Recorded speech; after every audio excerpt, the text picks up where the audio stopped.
पर गिर गया। पूरी तरह से सुनिश्चित करने के लिए लिसा ने कार को आगे पीछे चलाते हुए कई बार उसे कुचल दिया, जब तक कि नरभक्षी की जांघें दो हिस्सों में नहीं बढ़ गईं। उसे जमीन पर बिना हिले डुले पड़ा देखकर दोनों ने सोचा कि संकट समाप्त हो गया है। ये नहीं सोचा था कि अगले ही पल नरभक्षी का शरीर रेंगना शुरू कर देगा और उसकी पीठ पर एक लहराती पंख उगाएगा। ये आखिरकार क्या चीज है? ये समझकर कि नरभक्षी अभी मरा नहीं है, भाई बहन घबराकर भागने लगे और एक बार फिर तेजी से उसकी देह के ऊपर से कार दौड़ा दी। इसके बाद दोनों कस्बे के पुलिस स्टेशन पहुंचे और पुलिस को सारी घटना बताई। तभी एक महिला भी पुलिस स्टेशन आई और सीधे भाई बहन के नाम पुकारे। वह वही महिला थी जो सार्वजनिक फोन पर सब कुछ जानती थी। वह कस्बे में मशहूर एक माध्यम भी थी। उसने अपने सपनों में भाई बहन के अनुभव देखे और उन्हें फोन पर चेतावनी दी। माध्यम को भले ही नरभक्षी की उत्पत्ति के बारे में पता नहीं था, लेकिन उसे पता था कि उसे मारा नहीं जा सकता, क्योंकि वह हर 23 दिन के बाद खाने के लिए बाहर आता है। जो भी वह खा लेता है वह उसके शरीर का हिस्सा बन जाता है।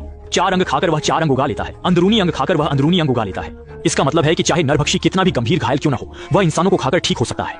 और अगर वह किसी व्यक्ति के शरीर के अंग को पसंद करता है तो वह उसे तब तक नहीं छोड़ता जब तक वह अपना लक्ष्य पूरा नहीं कर लेता। स्पष्ट है कि भाई बहन में से एक पर उसकी नजर लग चुकी है। तीनों बात कर ही रहे थे कि पुलिस स्टेशन की बत्तियां अचानक बंद हो गईं, क्योंकि नरभक्षी पीछा करता हुआ आ गया था। डर का माहौल तुरंत फैल गया। एक पुलिसकर्मी कैदियों की गिनती करने के लिए जेल में आया। शुरुआत में सब कुछ सामान्य था, जब तक कि वह आखिरी सेल में नहीं पहुंचा, जहां उसने 2 कैदियों के चेहरे पर डर देखा। तभी उसे पता चला कि एक अजीब जीव जेल में कैदियों को खा रहा है और वह भयानक नरभक्षी ही था। कटा हुआ पैर कैदी के पैर को खाकर फिर से उगाया था। समझने वाले पुलिसकर्मी ने तुरंत गोली चलाई, लेकिन वह नरभक्षी पर बेअसर रहा और वह खुद तुरंत मारा गया। जैसे ही पुलिस प्रमुख को पता चला कि बेसमेंट में जेल में समस्या है, वह तुरंत सभी पुलिसकर्मियों के साथ सहायता के लिए गया। माध्यम भी भाई बहन को लेकर छुपने लगी, लेकिन जैसे ही पुलिसकर्मी सीढ़ियों पर पहुंचे, नरभक्षी ने अंधेरे से अचानक हमला कर दिया और एक पुलिसकर्मी का दिल बेरहमी से निकाल लिया।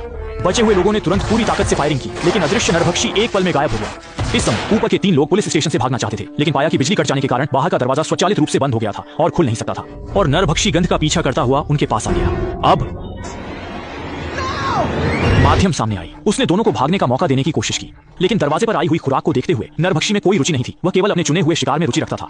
और भाई बहन ऊपर के कमरे में पहुंचे, जहां उन्होंने पाया कि यह भी एक बंधी हुई राह है। अगले ही पल नरभक्षी ने दरवाजा तोड़ दिया और कोई भागने की जगह नहीं थी, जिससे दोनों काटने के लिए तैयार मेमने बन गए। नरभक्षी ने उनके शरीर को सूंघा और फिर लिसा के गाल को चाटा। स्वाद सही नहीं होने पर उसने उसे एक झटके में जोर से एक तरफ फेंक दिया।